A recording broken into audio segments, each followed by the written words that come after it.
Good to see you, everybody. Happy Wednesday, hump day, 26th day of August 2020. I am Dan Kuntz, and another drop-dead gorgeous morning and another beautiful day in store for everybody here in the big city and all over the Pacific Northwest, the Inland Northwest, the Puget Sound area. Things are looking good. Going to be dry and warm. Things change a little bit on Saturday afternoon. Cold front's going to come in, going to cool us down come Sunday, but things are looking good. I can't wait to give you that weather forecast. It's not going to take very long, as you might imagine. We got news to get to. I'll give you the latest on the Palmer fire burning up near Oroville when we get to that in a couple of minutes. Break up the Mariners. They won 4 in a row. Yeah, knocked off the Padres last night in San Diego. We'll also talk Seahawks. They're going to do another one of those mock games at CenturyLink Field. It's funny because they're not letting any cameras in to televise the games or really show any kind of plays, because since there's no preseason games, any kind of plays that they're working into the playbook would be available for anybody to see, and I don't want to do that. So, in fact, none of the teams are, to my knowledge. And everything else you need to start your day. And, of course, today is the first day of school for the two big local school districts. I'm talking about the Wenatchee School District and the Eastmont School District. We've already heard from Dr. Paul Gordon, superintendent of the Wenatchee School District, and today it's Garn Christensen's turn.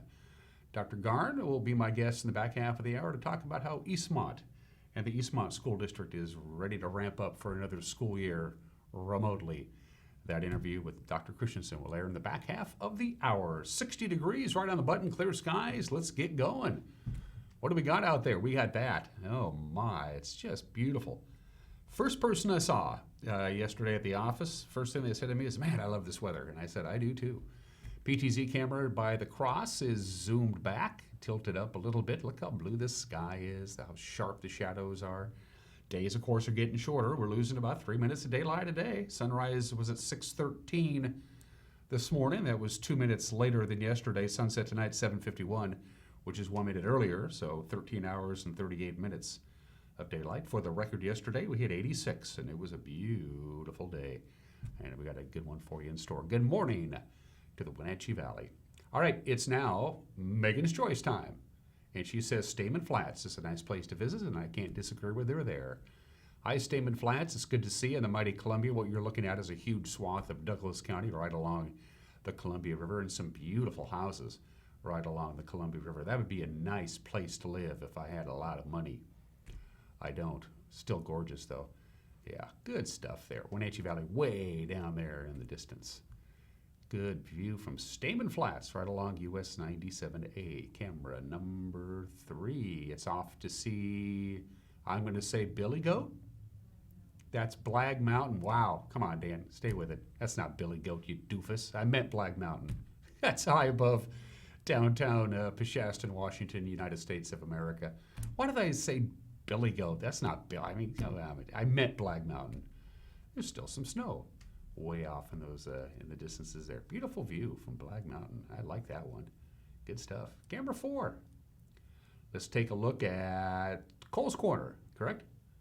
Good. Anybody know what Cole's Corner was named after? Was like somebody Cole's, like a homesteader back in the day? I don't know.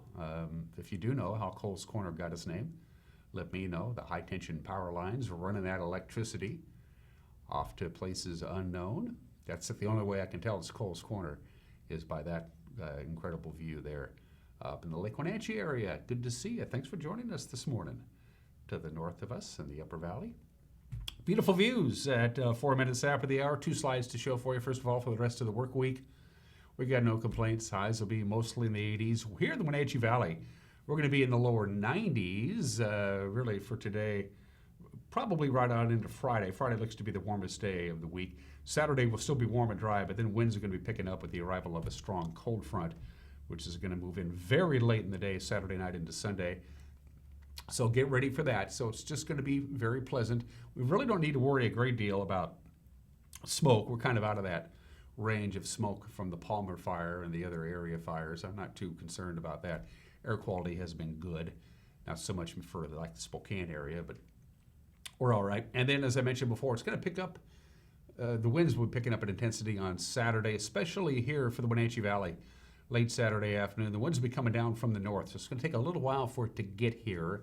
But when it will, it'll bring in some cool air from Canada and Alaska, and so any existing fires, and I'm talking about the Palmer Fire, but it looks like they're really making excellent progress on the Palmer Fire there. It's any kind of new starts would be not what we'd want to see. So it is going to be windy in the valley, but it's not going to be till very late on Saturday afternoon into Saturday morning. It's going to usher in some cool air. We're going to have a big temperature drop Saturday compared to Sunday. Sunday's going to be a lot cooler than Saturday. In fact, from Patriot Plumbing, Heating, and Cooling, who gives your home a hug, here you go, right around 90, 91 today. Beautiful day. I'm liking that. 58 for the overnight low tonight. We hit 61 yesterday for the overnight low. 90 again on Thursday. 94, the warmest day on Friday. And then we cool down just a little bit, not too much on Saturday. The big cool down is going to be Sunday and Monday as this cold front comes in late in the afternoon into the evening hours on Saturday. The wind will be picking up in intensity. It's going to usher in that cool air. It's going to start out in Canada, come down the Okanagan Valley, eventually work its way to the Wenatchee Valley, and well, that's why we're going to have considerably cooler weather for afternoon highs on Sunday and Monday. Those overnight lows will be dipping down just a little bit below normal. As a matter of fact, on Saturday and Sunday, the one constant through all of this period, all the way through Tuesday next week, sunshine, bountiful sunshine for everybody. Enjoy. I love it when I can do a forecast like that. Doesn't take very long, told you. 7 minutes after the hour, we are going to take just a quick 1 minute break, so grab your cup of coffee and come right back and join me, and we'll have your Wednesday morning news. You're watching Wake Up Wenatchee Valley on the NCW Life channel.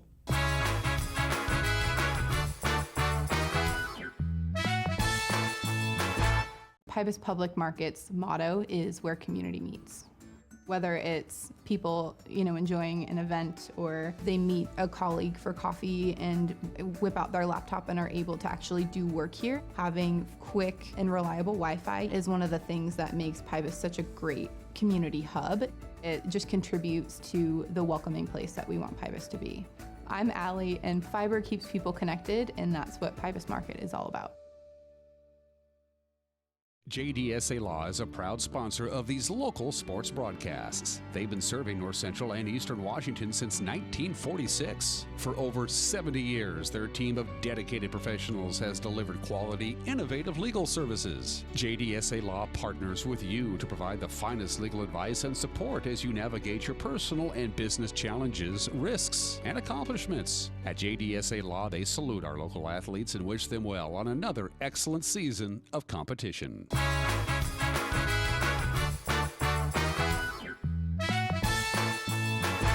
8 minutes after the hour, sunshine, clear skies, 61 degrees, upper 80s to right around 90 is going to be our forecast high temperatures for today, tomorrow, into Friday. Slightly cooler on Saturday and considerably cooler on Sunday, but sunshine for everybody. Here's your headlines. A Brewster man was critically injured yesterday after the tractor he was driving on State Route 97 struck by a passenger van. According to the Washington State Patrol, 50-year-old Roberto Rodriguez Duran was attempting to cross the highway in a John Deere tractor near the intersection of Highway 97 and Brewster Grange Road. This happened shortly after 2 yesterday afternoon. And that's when the tractor was struck by a Dodge Caravan being driven by 36-year-old Shanna Dick of Brewster. The tractor rolled over and Rodriguez Duran was trapped under the tractor. He was transported to Three Rivers Hospital in Brewster before being airlifted to Harborview Medical Center in Seattle. Neither Dick nor the 4 passengers in the van were injured. Traffic on Highway 97 just south of Brewster was fully blocked for a couple of hours.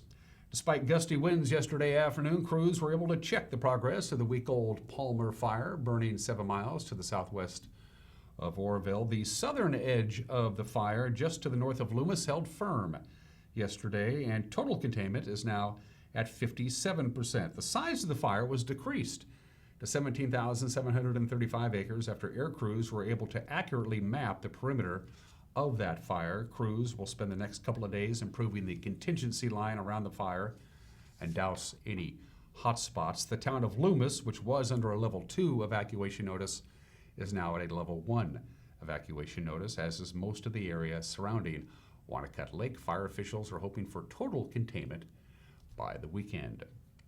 A mother sentenced to jail more than a year ago for fatal child neglect remains free amid arguments on how much time she has left to serve.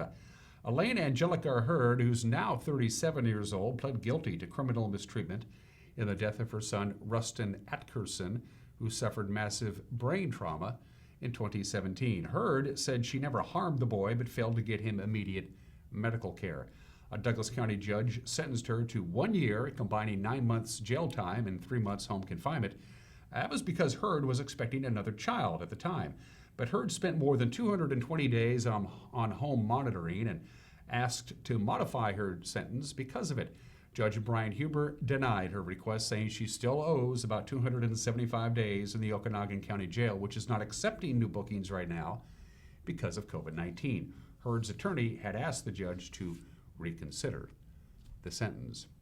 Chelan County's Community Development Director says big changes are underway for that agency, including a new assistant director and a new emphasis on code enforcement. Director Jim Brown, who took over the Planning and Zoning Office in April, says his new AD is Catherine Lorbeer of Arizona, who will join the office on August 31st with more than 25 years' experience. In addition, Brown says the agency's code enforcement services, which handles violations of county construction regulations, will move next year to a new division of the Chelan County Sheriff's Office. Well, school districts throughout north central Washington starting the school year this week with virtual instruction as the COVID-19 pandemic continues to disrupt education. The superintendent of the Eastmont School District, Garn Christensen, said not being in the classroom as classes start today is difficult and challenging for everybody, including district staff. From a whole district-wide standpoint, how's morale doing during this time? You know, it's lower than I've ever seen it. People go into education because they just love the excitement. They like to see the smiles, the enthusiasm. They enjoy the laughs that come out of working with young people. I like to remind people that, you know, you walk into a kindergarten class, it's kind of like a class full of puppies. And even teenagers are just big, overgrown puppies at times. And they probably wouldn't appreciate that, but if anybody's ever been around a litter of puppies. And there is something about it. It just makes you smile, and you gain hope, and you gain just a whole belief that humanity is good. And I think the whole virtual has removed a piece of that. You still get to see your students, you still get to see your colleagues, but we are social creatures, and we do enjoy that. And a lot of the individuals that find a career in public education do so because they love hearing the crazy things teenagers say, or the unfiltered comments of elementary students, and just the collegial teamwork that happens in a school district all across our country are unique, and that's missed. There's a lot of really exhausted people right now, is what I see, and among our teacher leaders, the same thing, is they're trying to put pieces together of a system that didn't exist. Traditional schools aren't set up as virtual schools. They're very different. It's a different style of teaching. It can be done, but even in the best situation, virtual teaching and online teaching has always been a challenge for most of us. But you know, I've still had a chance to try to get out and do a few things. I'm looking forward to when we start bringing students back on campus. But once again, we all sign up for these jobs, and I always remind our educators that you know, this is what happens when you go into public service. You're not always sure what's going to be around the next corner.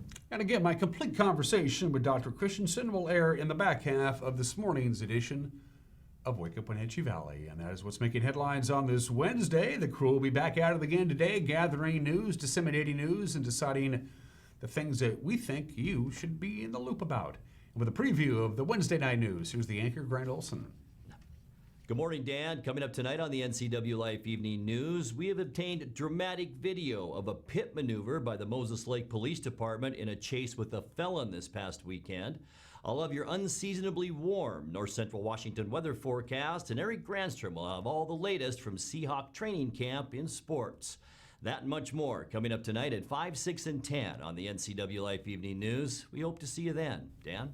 Thanks, Grant. We appreciate it. We'd love to hear from you, our viewers. Any number of ways you can do it. If you go to our homepage, ncwlife.com, you'll see the contact icon at the top of the screen. Just push on that. You don't have to go. You can just push on it. The sound effect is optional. You can go to our Facebook page and drop us a note via Facebook Messenger or email us directly.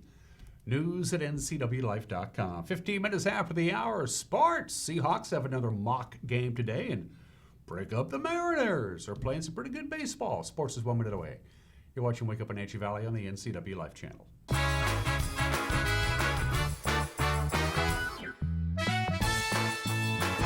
Coming home should never be a chore.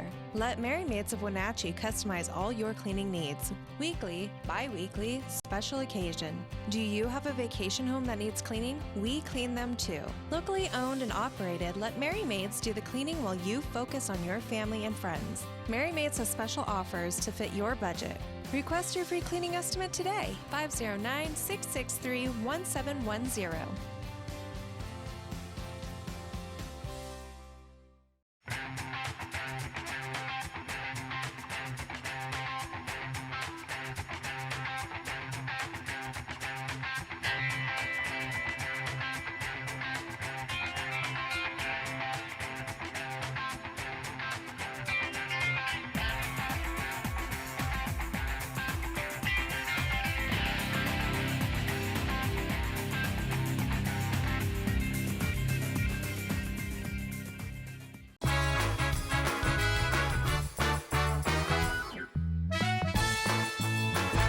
And we are back at 16 minutes after the hour. Seahawks going to hold another mock game today at CenturyLink Field. One item I'd like to get closer to deciding on is the starting offensive line.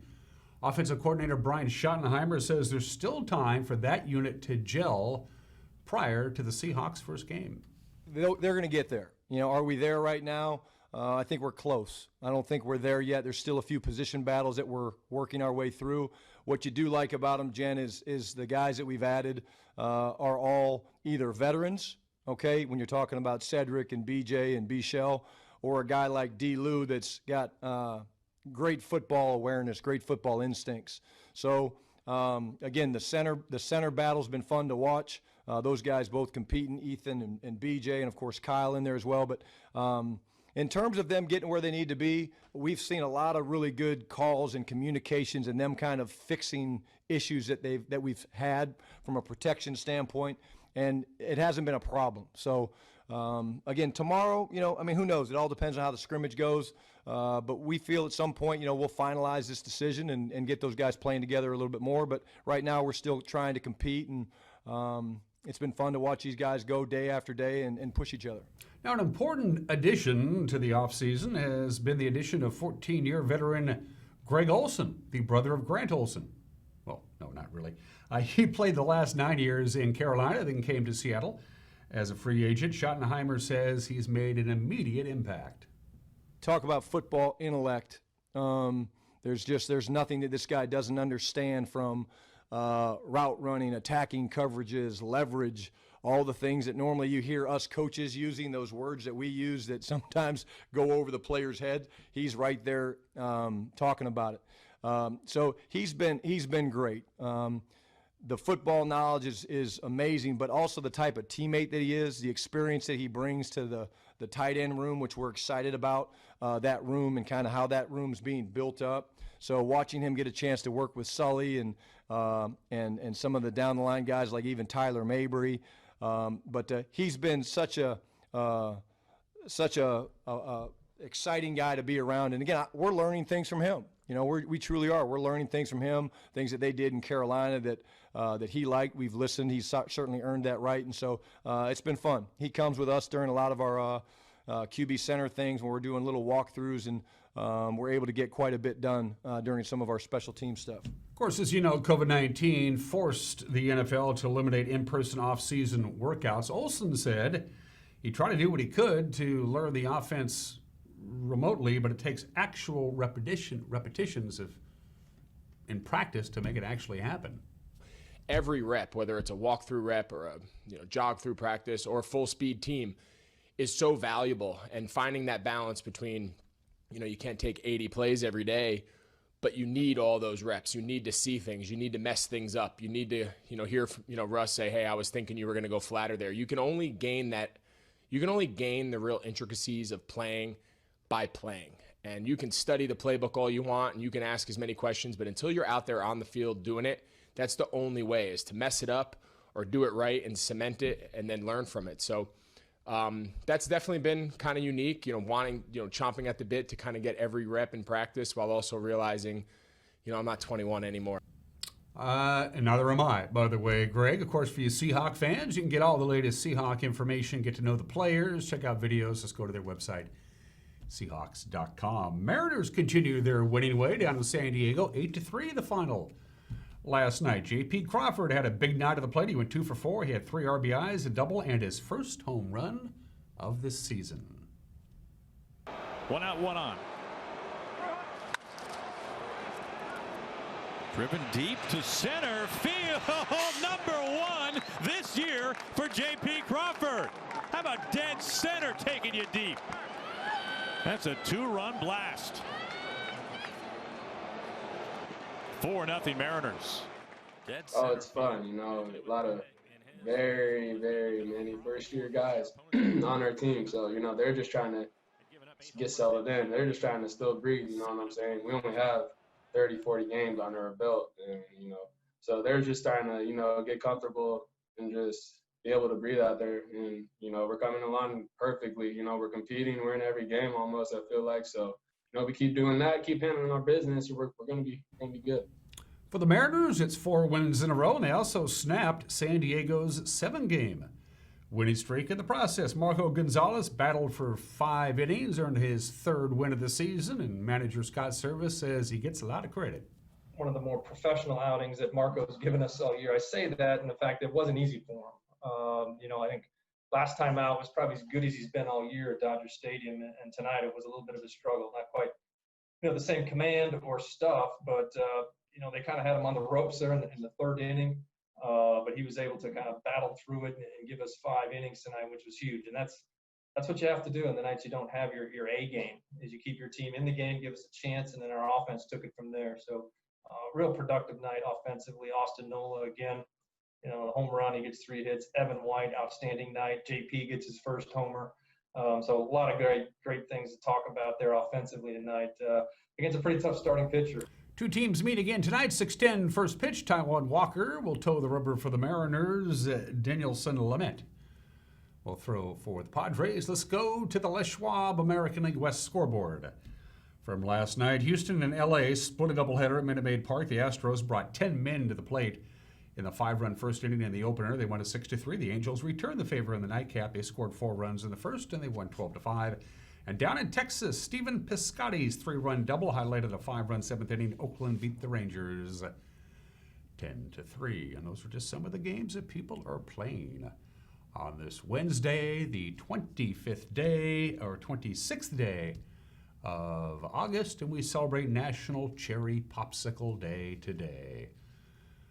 I don't know who invented that little green plastic thing to keep the popsicle from getting all over your hands and eventually your clothes, but my mom thought that was the greatest invention ever, because in the heat of summer, who doesn't love a refreshing cherry popsicle? Unlike a lot of culinary treats, we actually know how the cherry popsicle came to be. He was just an 11-year-old kid. He was making Kool-Aid in his backyard in a little cup, and he was stirring it with the wooden stick, and he's 11 years old, so he got easily distracted, and he went inside, and he completely forgot that he had a Kool-Aid in a small cup with a stick in it, and overnight it froze, and he went back outside the next morning. Hey, the popsicle was born. 18 years later, he decided to introduce the popsicle at an amusement park in Belmar, New Jersey, and it was a huge hit. He was able to patent it, and there you go, the cherry popsicle. Easy to make, by the way, at home, and easy, and they're cheap too. They're really cheap. But boy, you get cherry popsicle on like a white shirt, you can forget about that, baby. It ain't gonna wash out. At least the old one. I think they make cherry popsicles now, or all kinds of popsicles that if you get it all over your clothes, it washes out. I'm not sure. Have yourself a cherry popsicle day. Of course, it turns your mouth all red as well. I think I'll have one right now. Today in history, his name was John Burgess. And man, did he have some sort of grudge or problem. I'm not real sure what John's issue was. 40 years ago today at Harvey's Resort Hotel and Casino in State Line, Nevada, John planted a bomb. The FBI, of course, is called in. The bomb was unbelievably cleverly built. John said, well, they didn't know who John was at the time. He said, you try and tamper with it, it'll blow up. You try to x-ray it, it'll blow up. If you try to move it, it'll blow up. He said, I can't even detonate the bomb unless you pay me $3 million.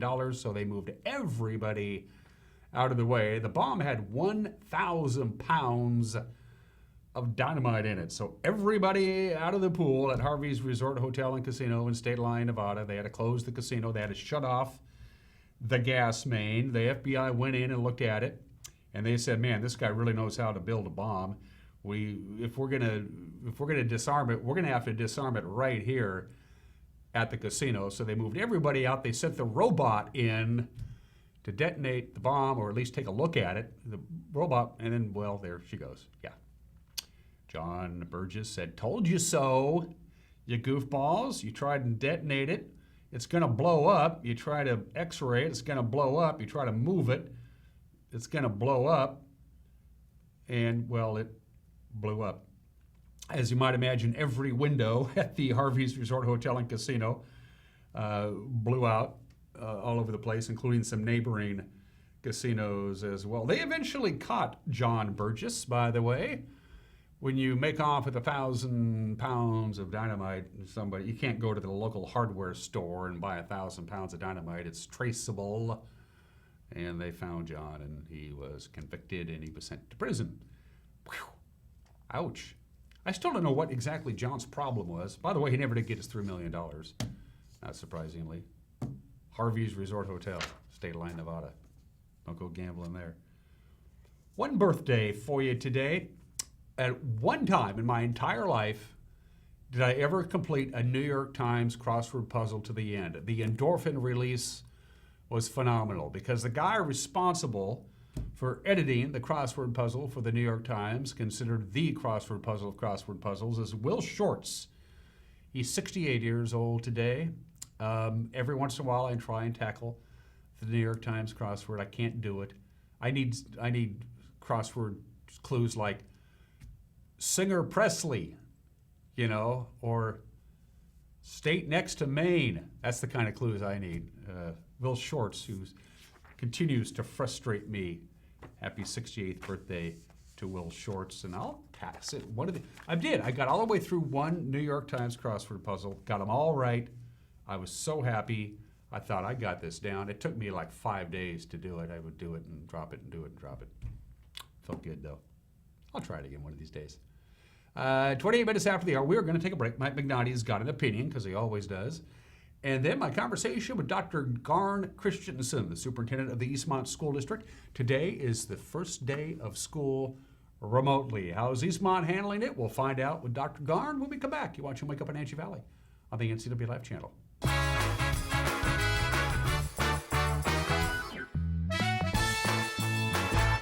Hi, my name is Manuel Navarro, Chief Operating Officer at Columbia Valley Community Health. Patient safety is our top priority, including providing care that just can't wait. With enhanced safety precautions, we want to ensure you that we're able to continue providing safe and efficient in-person care at our clinic. From in-car check-in, ongoing screening, immediate rooming, your family can get the safe care that they deserve here at Columbia Valley Community Health. Atención, su colaboración es muy importante para usted y su familia. El coronavirus o COVID-19 no va a desaparecer en el futuro inmediato. Con su colaboración podemos crear un plan de acción para abrir la economía otra vez de manera segura con la información de este estudio de 250 pruebas médicas. Su participación es muy importante para que todos en la comunidad estemos representados con la información crítica para abrir nuestro distrito comercial a todos, protegiéndonos del riesgo de un futuro cierre económico. Las pruebas son voluntarias y los resultados son gratis y completamente confidenciales. Busquen su buzón de correo en casa para obtener más información sobre cómo puede ayudarnos en comunidad a reabrir de manera segura. Estamos aquí para apoyarnos mutuamente. Gracias por su colaboración.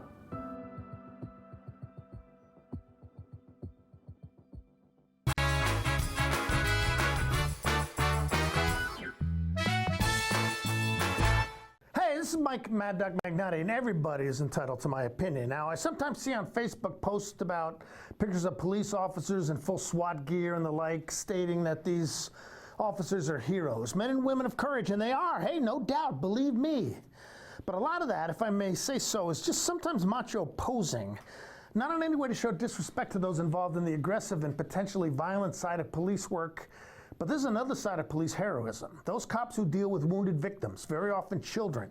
Wounds that are not physical, but instead emotional and psychological. It's these interactions with the most vulnerable members of our society which caused cop-turned-author Joseph Wumbaugh to say that it's the emotional and psychological stressors of these kind of contacts that make police work the world's most dangerous profession. Now, this is Mike Mad Dog Magnati, and that's my opinion.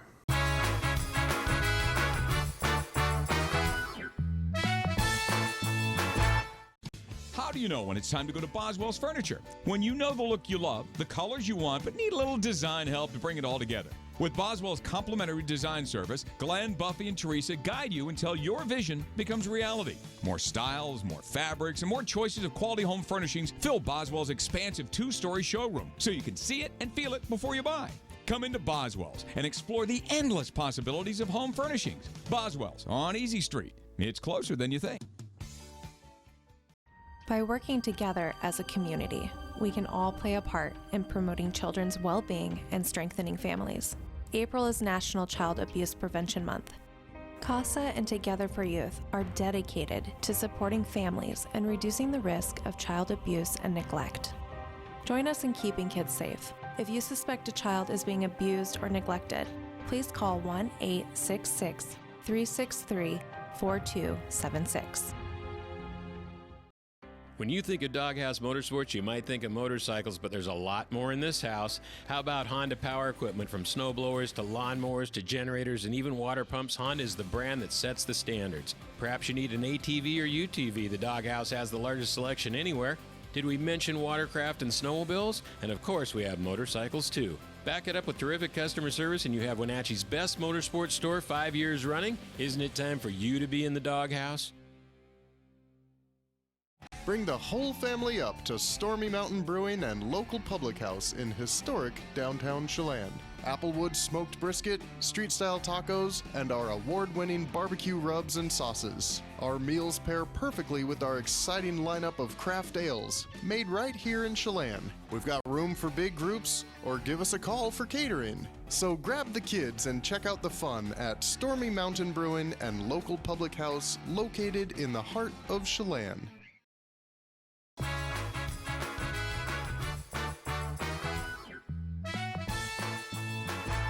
Welcome back to Wake Up Wenatchee Valley. I am Dan Kuntz. It's the first day of the school year in a way that nobody really anticipated. Even back in March when the whole COVID-19 pandemic became full force and all of a sudden we had school, then we didn't have school. And now on August 26th, school is back for almost all of the local school districts, and that includes the Eastmont School District. I had a chance, of course, earlier to visit with Dr. Paul Gordon, superintendent of the Wenatchee School District, and now making his turn is Dr. Garn Christensen, the superintendent of the Eastmont School District. Thanks for dropping. I know you're super busy. I want to thank you, first of all, for dropping by and visiting us. Thank you for the invitation, Dan. It's good to see you. You had your opening day meeting on Monday. Here we go for another school year thing. You had to do it, unfortunately, virtually with you as the host. What was your message to your teachers and your staff as we get ready for a first day of school year unlike any other? What did you tell them, Garn? Well, first, I guess it felt a bit surreal. Anytime you stand and present in front of a large group of people, and typically there's 500, 600, 700 full and part-time employees over the last decade at our Eastmont all-employee training, you feel a few butterflies. I felt the same thing, even though it was just myself and our boardroom set up to a Zoom meeting. And I watched employees start to come on, and it started with a dozen, and then it was several dozen, and then it jumped into the hundreds, and we had over 600 people participating that morning. One of my goals this year is, even though there are so many things different, to try to keep as many things the same as possible. We've always done a monthly newsletter to our employees. We've always taken the time during that all-employee training to introduce our new employees. And we had some turnover this year due to retirements, and I would say a few people chose to retire a year or two early than they may have planned just because of ongoing health issues or to take advantage of what health people have. I think this pandemic has caused all of us to reflect on where we are and where we're going in life. So we didn't take the time to do a full introduction of those individuals. When you do that virtually, it doesn't have quite the same effect as to have somebody stand up and shake their hand or introduce them. We also recognize service. We have employees that have completed 20 years of service, 25, 30, and we've gone all the way up to 40 years of service in Eastmont at times. So, and then over the years, we've established kind of a one-page, here are our expectations as public employees in our community and what our community expects of us as we educate the children of Eastmont. We reviewed those. We talked a bit about how they're different this year, but really still the same. We always like to share that as public educators, you're responsible for two of any individual's most valuable things in their life, their children or grandchildren, and their tax dollars. And we never forget that. So that basically was the overall outline for our morning. That's what we've done in years past. Yesterday and today is once again preparing for our first day where we'll be greeting students online starting tomorrow. It's funny. Kids are done with summer vacation almost every. I mean, I remember. I'm looking back. I actually look forward to the first day of school. I think every kid did. I know teachers did. They look forward to getting back in the classroom. From a whole district-wide standpoint, how's morale doing during this time? You know, it's lower than I've ever seen it. People go into education because they just love the excitement. They like to see the smiles, the enthusiasm. They enjoy the laughs that come out of working with young people. I like to remind people that, you know, you walk into a kindergarten class, it's kind of like a class full of puppies. And even teenagers are just big, overgrown puppies at times. And they probably wouldn't appreciate that, but if anybody's ever been around a litter of puppies. And there is something about it. It just makes you smile, and you gain hope, and you gain just a whole belief that humanity is good. And I think the whole virtual has removed a piece of that. You still get to see your students, you still get to see your colleagues, but we are social creatures, and we do enjoy that. And a lot of the individuals that find a career in public education do so because they love hearing the crazy things teenagers say or the unfiltered comments of elementary students and just the collegial teamwork that happens in a school district all across our country are unique, and that's missed. I've never met a teacher who didn't find teaching to be a calling. It's always a calling to them. They just know this is what I should be doing with my life, is to impart wisdom and teach the next generation. They're certainly not in it for the money, that's for sure, but they have a passion for it, and this has got to be really hard because they want to be in that classroom and they want to be with the kids. They want to have that one-on-one interaction. They have that energy and it's got to be tough for them. How is it for you? How are you holding up? You've been at this job for 13 years, Garn. You're no wallflower. You like to go out and visit the schools and sit in the classrooms. This has got to be, for you personally, not particularly pleasant. No, I always tell people if I just had to stay in the office and sit at the desk and deal with the issues that come across that desk and through the phone, I wouldn't last very long because they're not very positive ones. You tend to deal with the issues that are really challenging. There's no good answers. And that's been the dominating activities every day. People like predictability. They like to know what's coming next. When you have a variety of opinions, think about trying to pick where you're going to go for a meal if you have a family get-together.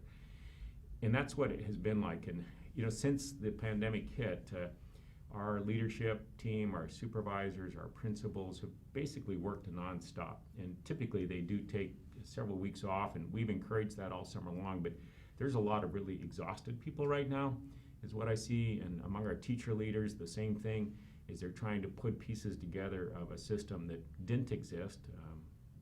Traditional schools aren't set up as virtual schools. They're very different. It's a different style of teaching. It can be done, but even in the best situation, virtual teaching and online teaching has always been a challenge for most of us. But you know, I've still had a chance to try to get out and do a few things. I'm looking forward to when we start bringing students back on campus. But once again, we all sign up for these jobs, and I always remind our educators that this is what happens when you go into public service. You're not always sure what's going to be around the next corner. The press release came officially from your office on Friday afternoon. It said we are going to happen. We're good to go on Wednesday the 26th for our first day of school. But it didn't happen until Friday afternoon when we got the press release. So what were some of the concerns that maybe we won't be ready on the 26th? Can you address Sure. that? Well, I'm smiling because a few years ago I shared a story of when I have to make a determination on snow days. I look to see if the Water Lilies senior aerobic class is at the pool at 6 a.m. And if they are at the YMCA pool, Eastmont's going to school, because you'll see these people all in their 60s and 70s get out of their Subarus with their snow boots and their snow coats and march in, and they, I don't know if you've ever seen them, they actually did a calendar a few years ago. But I thought if those ladies can, and as we were trying to figure out where we were in opening up, we held several meetings over the last 2 weeks with all of our supervisory staff, and initially it started as, no, we're not ready. We went to the board that Monday. The board has the final authority on calendars, and explained the situation to them, and they were understanding and supportive, and they said, no, you go ahead, we'll give you authority to delay the 3 days if needed, but make your decision. And so throughout last week, continued to work with principals and our tech director, and we did something that I would never recommend if you're anticipating a pandemic in the next year, which is about December, January, I think it was, we made our final decision to transition all of our student record database from a system that we've been with for 5+ years to a new state system that's just come up. And similar to how you manage medical records or any other large data system, school systems are about the same. They have all the address information, health information, emergency contact, grades, discipline. It's a really large database. We started that before the pandemic. We were told if all goes well, we should have this switch over by the end of June. All didn't go well, as we all know. Individuals were not able to work. Some people have gotten sick. And so we were still trying to turn that switch and make that live for our teachers to access rosters, our counselors to see schedules, our principals to develop school schedules, up until last Friday afternoon when we finally got a positive and that turned on. So our tech team has done heroic work. They've worked really hard. So is the ESD, Educational Service District tech team that's helped us, and we appreciate that. But this is kind of like the Water Lilies. As I was talking to all my supervisors, my food services supervisor said, Garn, by Friday afternoon, I have to confirm or cancel our milk and food order for the following week. Mm-hmm. And that's a lot of milk. It's a lot of milk and a lot of food. Yeah. And as I heard that, I thought, all right, that's as good a deadline as any to put in front of us. So we held a meeting last Friday at 1. I asked every principal to report where they were. We had the majority said they were good to go with class rosters developed, schedules ready to go. Some of them were having to go back to pre-technology systems. We've evolved to a system where typically a parent can go on and electronically check a schedule. A student can check a schedule, print it out at home.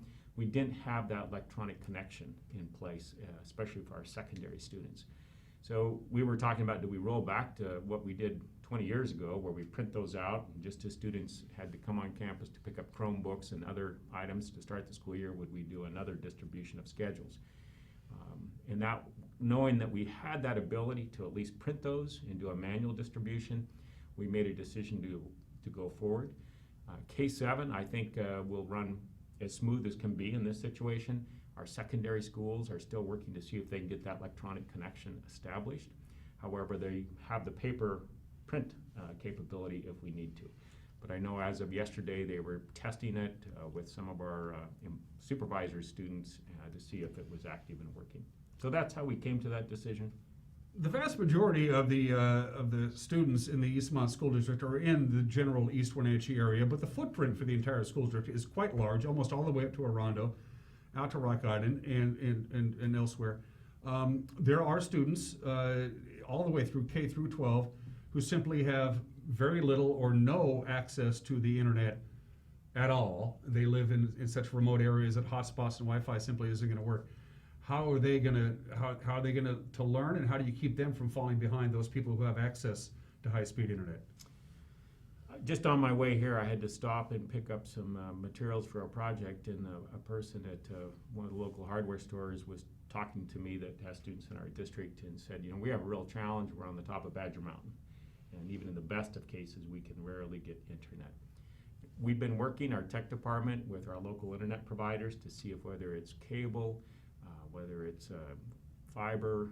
We've purchased hotspots that we'll be distributing throughout the area in those neighborhoods that either those families that don't have a good connectivity, but there are areas up Palisades and on Badger and some of our canyons where it's really difficult. Two things will occur. We'll have some teams that will be assigned to those students to work on independent paper pencil type activities if needed, but those will also be some of our students that we will invite back as soon as we do start to bring students on campus, our most vulnerable. We did submit our application for an exception. And right now we have ratios of 75 to 100,000, and then 25 to 100,000 are two of the benchmarks. We were told yesterday that they'll be revisiting those. We don't know what will happen again at the state level, or they may just reconfirm them, but there have been enough districts challenged and said, you know, sometimes we're seeing outbreaks in a very small part of our community. It may not be in the whole community. Do those still apply? But the Chelan-Douglas County Health Department did allow us to move forward bringing students back on a 5-to-1 ratio. Those will be our most vulnerable students. And people know who those are when you walk on a campus and say, who are the students that don't have connectivity in this case?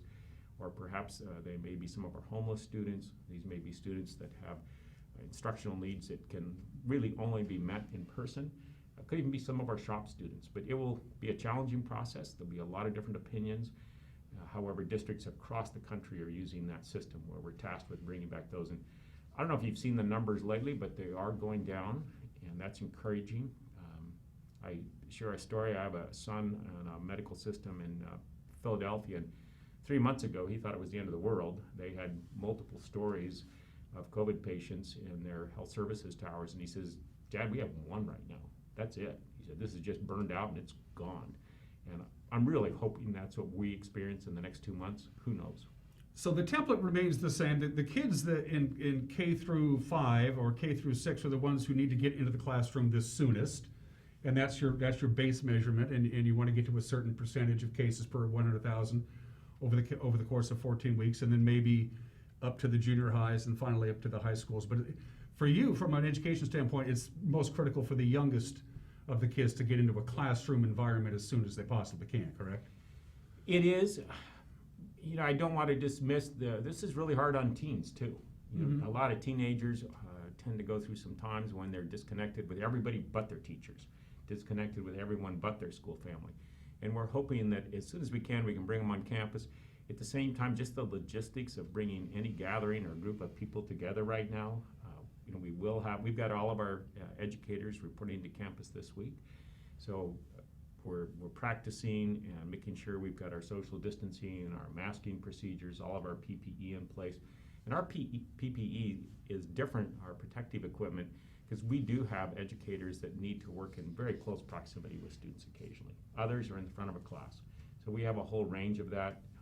You know Russ Waterman, very well, athletic director. Russ is our COVID campus supervisor, and I've been telling people, Russ also one of his activities in his life has been being a college level baseball umpire.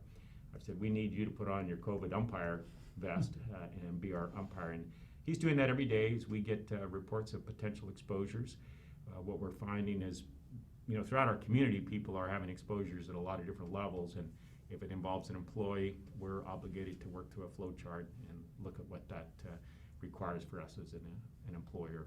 It is one of the, if there's any good news in all this, one of the nice things about area schools is that there are rooms, gymnasiums, auditoriums, cafeterias, what have you, commons areas that are big enough that you could, in theory, bring in a classroom and have them spread far enough apart with everybody on masks that you could still do some in-person instruction, provided you have enough elbow room for everybody, correct? Yes, we've put classroom capacity signs on every space in our school district, so we know what that is with the appropriate distancing. Right now, we are inviting and holding some orientation meetings that will start tomorrow, and that will be with parents, but we're doing those outside. That's the very best environment right now to try to hold those type of meetings. but we do have those advantages of space. Yet if you look at the ratios that we need to meet, at least to start this, we can only put a half a dozen, or like I said, 5 to 1 to begin with. That will be our very first group. We've talked about all the change in the world of public education. What hasn't changed? Give me some things that are going to be the same regardless of whether there was COVID-19 going on or not. Well, we still have the question that's out there about how do you grade students for these activities. You know, we went back to a pass-fail at the end of the year. We just felt it wasn't the right thing to do to grade students that were also caring for siblings, didn't have an internet connection, and missed half their assignments. Had they been able to, they probably would have passed just fine. So we did. We had some students that completely checked out. We didn't hear from them again.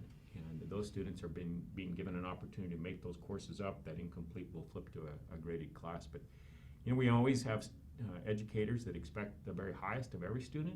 That has not changed. We also are very mindful that through the virtual process, we're being invited into our families' homes in a way where we will have a camera in that home for a brief period, and that's a trust issue, and we want to make sure we honor that and respect each family's privacy, and that there's a lot of great Zoom videos right now going on about what's happened in the background when the dog tore off and did something else, who knows. And so those are the humorous moments that were occurring. But kids are still kids and educators are still dedicated. I think that hasn't changed. When the whole COVID-19 pandemic hit us right in the face back in March, all of a sudden, one day you had school and class and everything was normal, and the next day you didn't, and everybody was working without a net for quite some time. But you saw, as a professional educator, and there was a pretty good idea come mid-July that this train was coming and we were going to start the school year in the year 2020, probably virtually. So you had some prep time, right, to really to hit the ground running as best you could, as opposed to all of a sudden everything is online. So you had there was some preparatory time that you didn't necessarily have in March. That's true. When it occurred, it would be as if you were told today you've got to move out of your house in that camper trailer that you use once a week. You and your family are moving in there for the next 7 months. You jump in there and do the best you could. Right now, we've been given time to go in and make sure everything's as functional as possible. We've upgraded all of our student technology over the summer. We've upgraded our teacher technology. It's in the process. Our final deliveries will come in this week, so that when a teacher sits down at their desk, they have the best video, audio, and instructional capabilities possible, either new or near new. We've upgraded a lot of stations in the last few years, so that's been done. We've done extensive training over the summer and over the last few days how to best present virtually when you are teaching online. Those are some of the activities that we have been involved with. We've done training on our platform, so a student and their family will experience the same type of platform when they log on at all levels. Joe Q, taxpayer, is going to weigh in here. Dr. Garn Christensen, we just have a couple more questions. I'm going to cut them loose.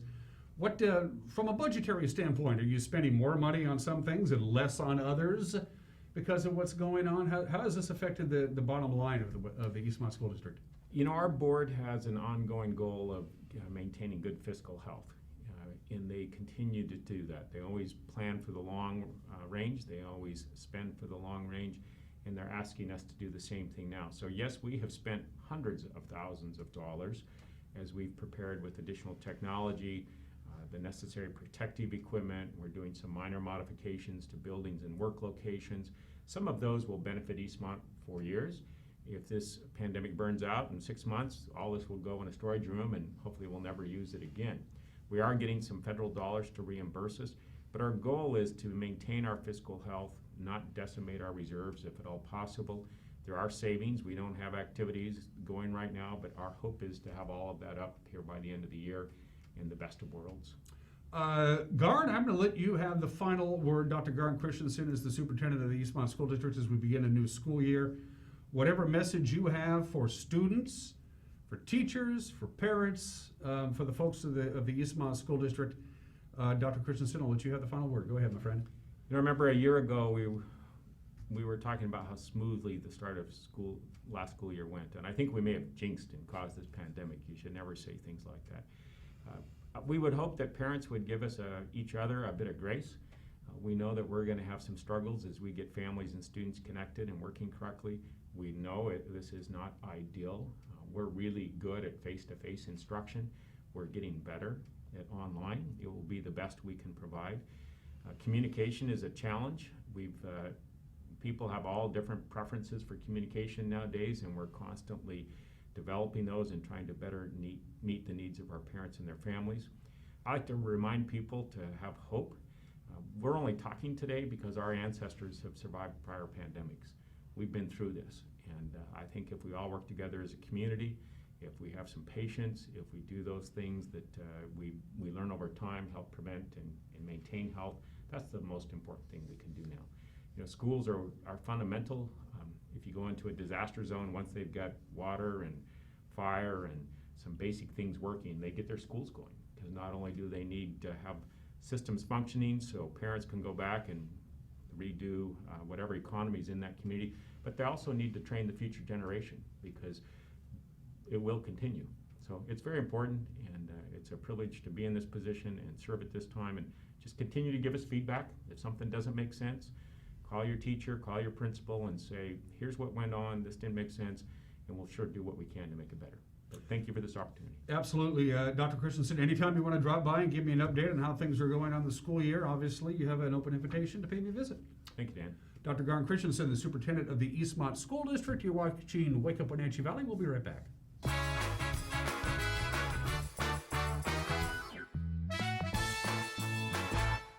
Hi, Stephen DeVilbus here, branch manager of Beneficial and Home Care. We are an equal opportunity employer and we do not discriminate in employment or services. It is our mission to maximize our clients' physical health and sense of mental well-being while remaining in the comfort of their home. We are currently seeking professional caregivers who share our mission to help our clients live safely and comfortably at home. Call Beneficial and Home Care. Schedule your interview today. 509-663-7900. The Meat Shop in Chelan has all the meats, homemade side dishes, sauces, and rubs you need for a summer feast. The Meat Shop opens 6 days a week to serve you in downtown Chelan. More than a health food store, it's your good food store. Bear Foods and Cafe Creperie, a feast for the eyes and the palate. For the Chelan Valley's most unique tasting experience, visit One Wines, a true boutique winery producing only one white, one rosé, and one red with a rare exceptional vintage. Limited to 800 cases per year. Visit One Wines today. I'm Tom from Alpine Air Heating and Cooling. At Alpine Air, we think of ourselves as customer service oriented retailers. When you make an appointment, please visit our store, meet our people, see our shop. We are serious about heating and air conditioning. Carrier and Alpine Air are offering huge factory rebates and financing options for all your needs. Turn to the experts at Carrier and Alpine Air. Call for your free replacement estimate. Heat and air, call Alpine Air, 662-6846. You don't have to be a member to enjoy the view and dine in style at Highlander Bar and Grill located at the beautiful Highlander Golf Course in East Wenatchee. Highlander Grill offers breakfast, lunch, and dinner with dine-in or takeout options. Highlander Bar and Grill's friendly staff is here to serve you 7 days a week. Call for reservations Friday night prime rib dinner. Contact Shalane, Highlander Grill's site coordinator, to schedule your corporate event or special occasion today.